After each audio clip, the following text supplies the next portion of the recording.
और दोस्तों क्या हाल है? My name is Azeem Abbas and I am scoring marks of 648 this year and this was my fourth attempt. तो यार 12th मैंने 2019 में की थी, तब कोचिंग थी मेरे पास, पर 12th में ज़्यादा ध्यान दिया नहीं पढ़ाई में, क्योंकि थोड़ा 12th वाले मज़े होते हैं उसमें चला गया था मैं। खैर, लेकिन फिर जब सोचा भाई ड्रॉप करना है, क्योंकि और कोई ऑप्शन नहीं है, मैथ्स थी नहीं मेरे पास और DU की कट ऑफ आसमान छू चुकी थी उस टाइम।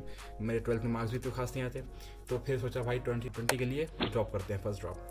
उसमें कोचिंग ज्वाइन करी मैंने प्रॉपर, भाई फुल सेक्रीफाइस समझ रहे हो ना भाई। कभी मैं आगे नहीं बैठता था फर्स्ट सीट पे, और पूरे साल फर्स्ट सीट पे बैठे हैं, ये समझ लो। इतना सेक्रीफाइस मेरे लिए बहुत बड़ी बात थी भाई, क्योंकि भाई बैठना फर्स्ट सीट पे पूरे सालों साल रेगुलर, उससे फायदा ये हुआ नोट्स हमारे प्रॉपर बन गए। पहले पीछे बैठते तो नोट्स वोट आता पता नहीं, उस साल ये फायदा हुआ कि नोट्स इतने प्रॉपर बन गए कि भाई मैंने इस साल तक भी थर्ड ड्रॉप में भी नोट्स वही यूज़ करे जो उस टाइम बने हुए थे मेरे, कोई अलग से नोट्स नहीं बनाया।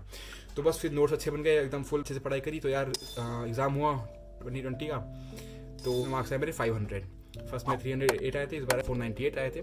सो तब यार बड़ा मूड खराब हुआ कि भाई यार इतना मेहनत करी, इतना आगे बैठे, इतनी पढ़ाई करी, टेस्ट सीरीज भी दी, कोचिंग की थी मैं, अच्छी कोचिंग थी वो भी, सब कुछ अच्छा था, पर यार कहीं ना कहीं लैक रहा पढ़ाई में। तो यार बड़ा रोना धोना हुआ उस टाइम। तो बिल्कुल ऑप्शन होपलेस हो गए थे भाई, कुछ बचा ही नहीं ज़िंदगी में करने को यार, क्योंकि 12th में मार्क्स इतने हैं नहीं हैं और मैथ्स वैस है नहीं जो JEE में भी हम क्लियर हो पाएँ।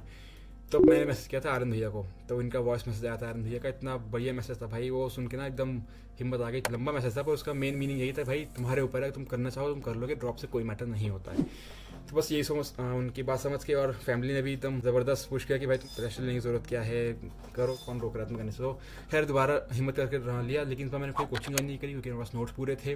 लेकिन आर्यन भाई की टेस्ट सीरीज ज्वाइन कर ली, अचीवर बैच, तो 2021 के लिए। तो यार उसमें नीट लेवल थी, सीरीज थी बड़ी ज़बरदस्त। तो मैंने क्वेश्चन दबा के प्रैक्टिस की उसके, और मेरा शेड्यूल था पढ़ने का, वो सिर्फ जो टेस्ट सीरीज थी मैंने उसी के हिसाब से ही रखा, कोई अपना दिमाग अलग से नहीं लगाया कि मैं इस दिन ये उस दिन वो नहीं। भाई टेस्ट अगले संडे टेस्ट आ रहा है यूनिट 1 का, हर तीनों के सब्जेक्ट के, तो बस वही उस हफ्ते पढ़ूंगा और फिर क्वेश्चन करना है, बस चैप्टर खत्म। अब टेस्ट हो गया, टेस्ट के अगले दिन अगर कुछ क्वेश्चन गलत, तो उसी का DPP जनरेटर भी है, अब तो फ्लैश कार्ड भी है, सिर्फ उसी टॉपिक का जो गलत है उसी का, बाकी सबके करने की जरूरत नहीं है। सिर्फ कुछ चैप्टर जो तुम्हारा लग रहा है कि हाँ ये गलत हो रहा है बार बार, जैसे छोटी छोटी डिटेल होती है ना, जैसे HBB1 जीन किस में है, HBB16 किस में है, ये सब चीज़ें पॉइंट वाली, तो ये सब चीज़ें इसमें फ्लैश कार्ड बहुत काम आते हैं। सो इस बार जब एग्ज़ाम दिया तो फिर मेरे आए 550 मार्क्स। इस बार तो भाई कोई बिल्कुल ऐसे नहीं कि होपलेस हो गया पिछली बार की तरह एकदम, क्योंकि ऑप्शन हाथ में इंप्रूवमेंट है, मेरे पास BAMS है, मेरे पास BDS है, मतलब एक डिसअपॉइंटमेंट फिर भी था।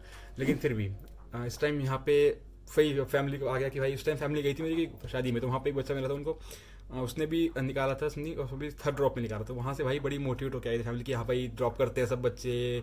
मुझे लग रहा है ड्रॉप करने का मौका नहीं देंगे, पर इन्होंने फिर से कहा तुम फिर से ड्रॉप करो, क्योंकि उससे इतना इन्फ्लुएंस हो गए थे। तो फिर बस मुझे सुनने की देर थी, मैंने पढ़ाई शुरू कर दी थी ऑलरेडी एक हफ्ते बाद ही नीट के। लेकिन काउंसलिंग में फुल करता रहा, क्योंकि मम्मी ने बोला कि काउंसलिंग करते रहे, क्या पता MBBS में आ जाए। फिर MBBS में आया नहीं, खैर लास्ट तक UP के स्टेट राउंड तक गया मैं, लेकिन बस 598 बंद हो गया था वो। तो बस वही इस साल मैं फिर से लग और ज्वाइन कर लिया भैया का टारगेट बैच, इस साल का टारगेट बैच ज्वाइन कर लिया मैंने बिना बिल्कुल देरी करे दिसंबर में। और इस बार यार ये बहुत ज़बरदस्त फीचर हो गया कि भाई सीरीज बाइफरकेट कर दी, नीट लेवल की अलग, एम्स लेवल की अलग। जिनको भाई नीट करना है वो नीट लेवल की दो, जिनको एम्स लेवल ज़्यादा तूफानी ज़िंदगी में करना है वो एम्स लेवल की दो। मैं भी दिए, पर 3-4 ही ज़्यादा दिए नहीं, कि भाई हालत खराब हो जाती थी। जब कभी ओवर कॉन्फिडेंस में रहूँ ना मैं, तब मैं देता हाँ भाई, तब थोड़ा अरे यार तो कुछ आता ही नहीं, तो दोबारा एक मोटिवेशन आती है पढ़ने को। मैं सिर्फ तभी यूज़ करता था वो एम्स लेवल सीरीज, हथियार है उनका से, बिल्कुल हर टाइम यूज़ नहीं करना, बस मुश्किल वक्त में यूज़ करना, जब तुम्हें लगे हाँ भाई तो खेल देंगे नीट, तब ओवर कॉन्फिडेंस ना हो इसलिए यूज़ करना है।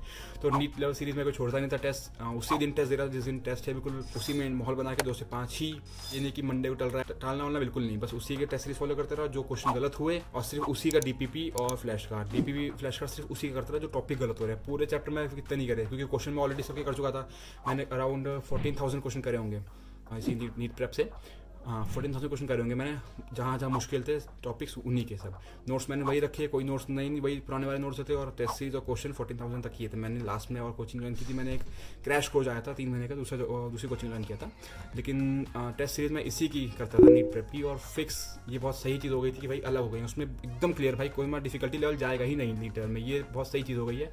तो मैं यही सजेस्ट करूँगा अपने फेवरेट स्टूडेंट्स को, भाई कोचिंग कहीं से भी करो, लेकिन भाई टेस्ट सीरीज जो है ना तुम यहीं से करना, क्योंकि जो अलग अलग है ना नीट प्रेप, नीट लेवल और एम्स लेवल, ये बहुत ज़बरदस्त चीज़ है। तो मैं आइडिया रहेगा कि भाई यहाँ NTA में इस नीट में इस लेवल की क्वेश्चन आते हैं, अगर ज़्यादा मुश्किल आ जाए बाई चांस आ जाए, तो एम्स लेवल से चीज़ें भी कभी कभी देते रहना।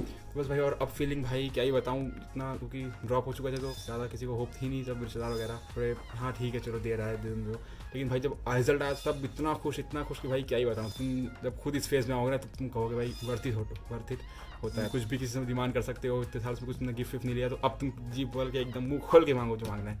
खैर वो सब तो जब तुम करोगे तो तुम्हें खुद महसूस होगा। बस ऑनेस्टी से टेस्ट दो और अच्छे से पढ़ाई करो, और मार्क्स हमेशा 550 प्लस मेंटेन रखो, क्योंकि मैं लास्ट में हमेशा 580 590 रहते थे भाई, मेरे 600 से ऊपर मार्क्स नहीं गए। मैंने कोशिश बहुत की भाई वो टॉप 50 में नाम आ जाता है, पर आया नहीं कभी, एक बार भी नहीं आया। तो खैर, लेकिन मैं क्वेश्चन हमेशा 550 प्लस ही मेंटेन करता था। तुम भी अगर 550 प्लस मेंटेन कर रहे हो तो भाई तुम्हें कोई नहीं रोकेगा, सुबह तुम्हारे तो तुम जाओ नीट एग्जाम में प्रेशर लोगे गलत करके आओगे। अगर तुम प्रेशर ना लो दिमाग में, जो मैंने 2020 में प्रेशर लेके ख़राब कर दिया था, और नीट लेवल टेस्ट सीरीज में तुम्हारे 550 प्लस आ रहे तो तुम भाई आराम से निकाले जाओगे। तो बस thank you so much and all the best.